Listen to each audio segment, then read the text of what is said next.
Breaking news Delhi liquor scam కేసులో కేసీఆర్ కూతురు కవితకు బెయిల్ మంజూరైంది. షరతులతో కూడిన బెయిల్ ను సుప్రీంకోర్టు మంజూరు చేసింది. దీనికి సంబంధించి తాజా సమాచారం అందించడానికి మా ప్రతినిధి శివ ఢిల్లీ నుండి లైవ్ లో సిద్ధంగా ఉన్నారు. శివ, చెప్పండి. అయితే కవితకు అయితే బెయిల్ షరతులతో కూడిన బెయిల్ లభించింది. దీనికి సంబంధించి ఏ విధమైన షరతులు విధించారు కవితకి? రైట్, ఢిల్లీ లిక్కర్ పాలసీ కేసులో ఎమ్మెల్సీ కవితకు భారీ ఊరట లభించిందని చెప్పుకోవాలి. గత 5 నెలలుగా తిహార్ జైల్లో ఉన్న కవితకు ఈ రోజు సుప్రీంకోర్టులో ద్విసభ్య ధర్మాసనం justice Sanjiv Khanna, justice K V విశ్వనాథులతో కూడిన ద్విసభ్య ధర్మాసనం కవితకు బెయిల్ మంజూరు చేసింది. కొన్ని కండిషన్స్తో బెయిల్ మంజూరు చేసినట్టు తెలిసింది.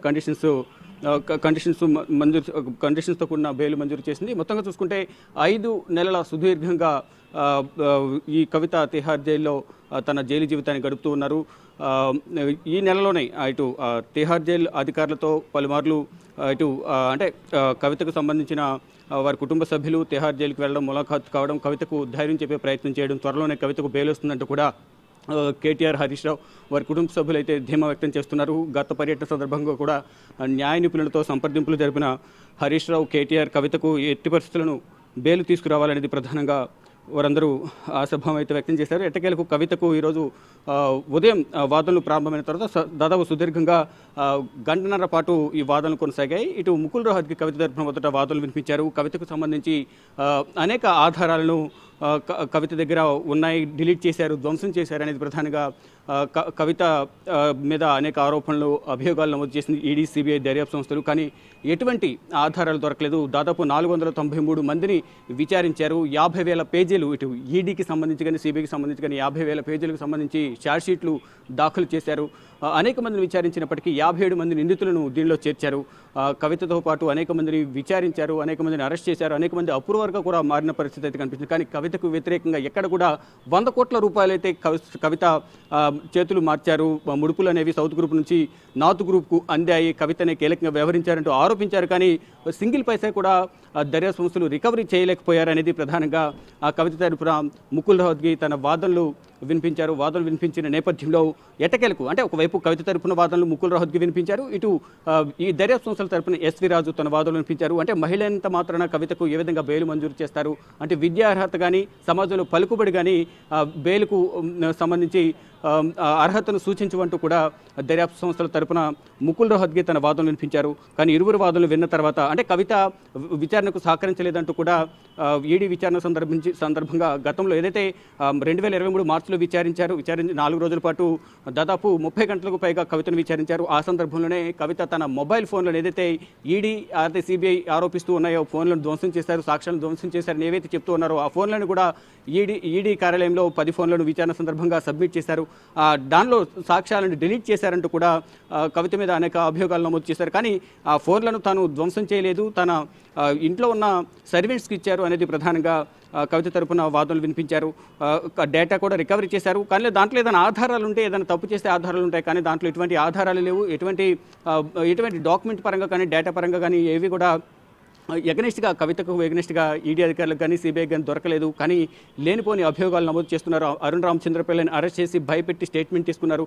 అరుణ్ రామచంద్రపిల్ల ఇచ్చిన స్టేట్మెంట్ ఆధారంగానే కవితను అరెస్ట్ చేస్తామని గతంలో తెలిపారు. మళ్ళీ తర్వాత అరుణ్ రామచంద్రపిల్ల ఈ స్టేట్మెంట్ వెనక్కి తీసుకున్నారనేది ప్రధానంగా అంటే భయపెట్టడం ద్వారా, కవితను భయపెట్టడం ద్వారా అభియోగాల్లో భయపెట్టడం ద్వారా అరుణ్ రామచంద్రపల్లి స్టేట్మెంట్ వెనక్కి తీసుకున్నారనేది మరొక ఆరోపణ అయితే ఈడీ చేస్తోంది. అంటే జైల్లో ఉన్న సందర్భంలో అరుణ్ రామచంద్రపల్లిని ఏ విధంగా బెదిరిస్తారంటూ కూడా బెంచ్ కూడా అంటే ద్విసభ్య ధర్మాసనం జస్టిస్ బిఆర్ గవై, జస్టిస్ విశ్వనాథులతో కూడిన ధర్మాసనం ప్రశ్నించిన నేపథ్యంలో అంటే తరచూ లాయర్లు కానీ కుటుంబ సభ్యులు కానీ కలుస్తూ ఉంటారు కాబట్టి ఆ సందర్భంలో కూడా బెదిరించి ఉండొచ్చు అనేది ఇటు ఈడీ తరపున ఎస్వి రాజు వాదనలు వినిపించారు. ఇలా వాదనలు ప్రతివాదనలు కొనసాగిన తర్వాత అంటే ఎట్టి పరిస్థితులను కవితకు బెయిల్ ఇవ్వద్దు, కవితకు అగెనెస్ట్గా అనేక ఆధారాలు మా దగ్గర ఉన్నాయి, ఆధారాలు మళ్ళీ మేము మీకు సబ్మిట్ చేస్తాము, ఇప్పటివరకు ఈ ఛార్జ్షీట్లు దాఖలు చేస్తాము కాబట్టి ఛార్జ్షీట్లో కూడా కవితకు సంబంధించి అనేక అభియోగాలు ఉన్నాయి, కవిత ఎవరెవరితో వ్యాపార సంబంధాలు ఉన్నాయి, ఆర్థిక లావాదేవీలు ఉన్నాయి అనే దానిపై కూడా ప్రధానంగా వాదనలు వినిపించారు. దాంట్లో శరత్చంద్రారెడ్డి, మాగుంట రాఘవరెడ్డి రెడ్డి, మాగుంట శ్రీనివాసరెడ్డి, బుచ్చిబాబు, అభిషేక్ బోయిన్పల్లి, అరుణ్ రామచంద్ర పిల్లై, విజయ్ నాయర్,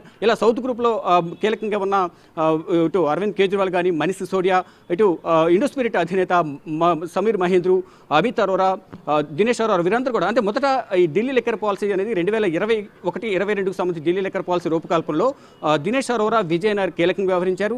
ఈ ఢిల్లీ లిక్కర్ పాలసీ డ్రాఫ్ట్ రూపకల్పన చేసే సందర్భంలో కూడా కవితకు వీరందరూ సహకరించారు. కవిత అలాగే విజయ్ నాయర్ అంటే ఆమ్ ఆద్మీ పార్టీ గవర్నమెంట్లో మీడియా కోఆర్డినేటర్గా విజయ్ నాయర్ ఉన్నారు. ఆ సందర్భంలోనే కవితతో పలుమార్లు సమావేశమయ్యారు. కవిత ఢిల్లీ లిక్కర్ పాలసీ సంబంధించి రూపకల్పన చేసే సందర్భంలో దీంట్లో ఇంట్రెస్ట్ ఉంది, దీనిపై అసలు రూపకల్పన ఏ విధంగా చేశారు అనే దానిపై మాట్లాడదామంటూ కూడా విజయ్ నాయర్తో పలుమార్లు ఢిల్లీలోను, హైదరాబాద్లోను సమావేశమయ్యారు అనేది ఈడీ, సిబిఐ అనేక మార్లు అభియోగాలు నమోదు చేసింది. ఎవరినైతే అరెస్ట్ చేస్తారో అరెస్ట్ చేసిన తర్వాత వారికి సంబంధించిన ఛార్జ్షీట్ దాఖలు చేస్తారు. కాబట్టి ఆ ఛార్జ్షీట్ దాఖలు చేసే సందర్భంలో ఎవరెవరితో లింకప్ అయి ఉన్నారు వీరు అనే దానిపై కూడా అందరి పేర్లు దీంట్లో నిందితులు, సాక్షులను, ఎవరైతే అక్యూజ్డ్గా ఆరోపణలు ఎదుర్కొంటున్నారో వారందరికీ సంబంధించి కూడా అభియోగాలు నమోదు చేస్తూ వారందరికి సంబంధించి దీంట్లో ప్రధానంగా అనేక మంది సాక్షులను కూడా అంటే దాదాపు 493 మంది సాక్షులను, 57 మంది నిందితులు వీరందరినీ కూడా అనేక మార్లు విచారించారు. మరోవైపు తెలంగాణకు సంబంధించి ఒక పత్రికకు సంబంధించి ముత్తా గౌతమ్ను కూడా విచారించారు. దానికి సంబంధించి కూడా ఆర్థిక లావాదేవీలు అన్నిటిపై కూడా ప్రధానంగా దర్యాప్తు కొనసాగించారు. సుదీర్ఘంగా దర్యాప్తు కొనసాగించిన తర్వాత కవితకు ఏ విధంగా వ్యతిరేకంగా ఎటువంటి సాక్ష్యాలు లభించినప్పటికీ కూడా ఇంకా ఏదో విధంగా జైల్లో ఉంచాలి, గతంలో పిలిచిన సాక్షుల్ని మళ్ళా పిలిచి కవితకు వ్యతిరేకంగా సాక్ష్యం చెప్పాలని వారందరినీ కూడా ఒత్తిడి చేస్తున్నారనేది కవిత తరపున న్యాయవాది ముకుల్ రహత్గి తమ వాదనలు వినిపించారు. ఇటు ఈడీ కూడా కవిత ప్రధానంగా 2021 రూపకల్పనలో 2021-22 ఢిల్లీ లిక్కర్ పాలసీ రూపకల్పనకు సంబంధించి పలుమార్లు సమావేశమయ్యారు. ఇటు సౌత్ గ్రూప్ సంబంధించిన, నార్త్ గ్రూప్ సంబంధించిన కీలక నేతలందరితో, కీలక వ్యాపార భాగస్వాములతో కూడా సమావేశమైన సందర్భంలో అనేక మార్లు రూపకల్పనలో మార్పులు చేర్పులు చేశారు. ఒకవేళ లిక్కర్ పాలసీలోకి, లిక్కర్ బిజినెస్లోకి ఎంటర్ అవ్వాలంటే కవితను సంప్రదించి ఎంటర్ అవ్వాలనేది ప్రధానంగా ఇటు నార్త్ గ్రూప్కు సంబంధించిన వ్యాపార భాగస్వాములు కానీ, ఇటు సమీర్ మహేంద్రు, మరోవైపు అరుణ్ రామచంద్ర పిల్లై, మనీష్ సిసోడియా, మరోవైపు అరవింద్ కేజ్రీవాల్ వీరందరూ కూడా చెప్పారు. దానికి అనుగుణంగానే ఇక్కడ సౌత్ గ్రూప్ నుంచి 100 కోట్ల రూపాయలు ఎవరెవరికి జోన్లు కేటాయించినందుకు ఎవరి నుంచి ఎంత తీసుకోవాలనేది కూడా కవిత ఇష్టం అనేది ప్రధానంగా వారు ఫ్రీ హ్యాండ్ ఇచ్చారనేది ప్రధానంగా ఈడీ, సిబిఐ దర్యాప్తులో ఆరోపిస్తున్నాయి. గతంలో సిబిఐ విచారించిన సందర్భంలో శరత్చంద్రారెడ్డి నుంచి 5 జోన్లకు గాను ఒక్కొక్క జోన్కి 5 కోట్లు ఇవ్వాలి, లేని పక్షంలో ఈ వ్యాపారం ఏ విధంగా కొనసాగిస్తామంటూ కూడా ఆయన బెదిరించి ఒక భూమిని కూడా మహబూబ్నగర్లోని ఒక ల్యాండ్ని కూడా రాయించుకున్నారు. లోన్ను లేని భూమిని ఉన్నట్లుగా రాపించుకుని లోన్ తీసుకున్నారనేది కూడా ఒక అభియోగం అయితే సిబిఐ కవితపైన అభియోగాలు నమోదు చేశారు. అంటే శరత్చంద్రారెడ్డి ఇచ్చిన వాంగ్మూలం ఆధారంగానే ఈ ల్యాండ్కి సంబంధించి కానీ ఈ జోన్ల కేటాయింపులో కవితకు శరత్చంద్రారెడ్డి ఎందుకు జోన్లకు సంబంధించి 5 కోట్లు ఇవ్వడానికి విముఖత వ్యక్తం చేశారనే అంశాలపై కూడా గతంలో శరత్చంద్రారెడ్డి విచారించిన సందర్భంలో సిబిఐకి వాంగ్మూలం ఇచ్చారనేది వారు చెప్తూ ఉన్నారు. మొత్తంగా చూసుకుంటే ఇటు ఆరోపణలు, ప్రత్యారోపణలు, వాదనలు, ప్రతివాదనలు ఎలా ఉన్నా ఫైనల్గా ఆ కవితకు సంబంధించి ఎటువంటి వ్యతిరేకంగా ఆధారాలు అనేవి సిబిఐ, ఈడీకి దొరకలేదు.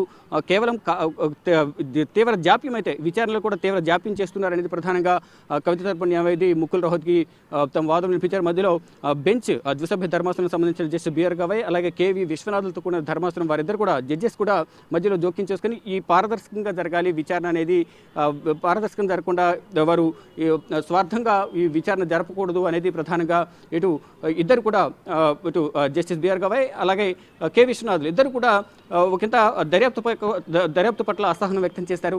మొత్తంగా అంటే కండిషన్స్తో కూడిన బెయిల్ మంజూరు చేస్తామంటూ ముందుగానే విచారణ సందర్భంగా తెలిపారు. కానీ ఇటు మొత్తం ఇంకా మరికొన్ని డాక్యుమెంట్స్ ఉన్నాయి, డాక్యుమెంట్స్ కూడా చూడండి, చూసిన తర్వాత మీరు జడ్జిమెంట్ ఇవ్వండి అంటూ కూడా ఎస్వి రాజు దర్యాప్తు సంస్థల తరపున ఎస్వి రాజు వాదనలు వినిపించారు. కానీ ఫైనల్గా కవితకు కండిషన్స్తో కూడా ఒక బెయిల్ అయితే మంజూరు చేసినట్టుగా కూడా చెప్తూ ఉన్నారు. మొత్తంగా చూసుకుంటే సుదీర్ఘకాలం అంటే దాదాపు 5 నెలల తర్వాత మార్చి 15న కవితను హైదరాబాద్లో ఈడీ అధికారులు అరెస్ట్ చేశారు. అరెస్ట్ చేసిన తర్వాత అదే రోజు రాత్రి ఢిల్లీకి తీసుకొచ్చారు. 16వ తేదీన రౌజీని కోర్టులో హాజరుపరిచిన తర్వాత మొత్తం 10 రోజులు కవితకు ఈడీ కస్టడీ ఇచ్చారు. ఈడీ కస్టడీలో ఉండగానే అంటే మార్చి 15న ఈడీ కస్టడీ ముగిసిన తర్వాత జ్యుడిషియల్ కస్టడీకి తిహార్ జైలుకు తరలించారు. తిహార్ జైల్లో ఉండగానే ఈడీ కేసులో జ్యుడిషియల్ కస్టడీలో ఉండగానే 5వ తేదీన కవితను విచారిస్తామంటూ కూడా రౌజీని కోర్టు దగ్గర సిబిఐ పర్మిషన్ తీసుకుని 6వ తేదీన విచారించింది. 6వ తేదీన విచారించిన తర్వాత కవితను 11వ తేదీన అంటే రంజాన్ పండుగ రోజు కవితను అరెస్ట్ చేశారు. ఏప్రిల్ 11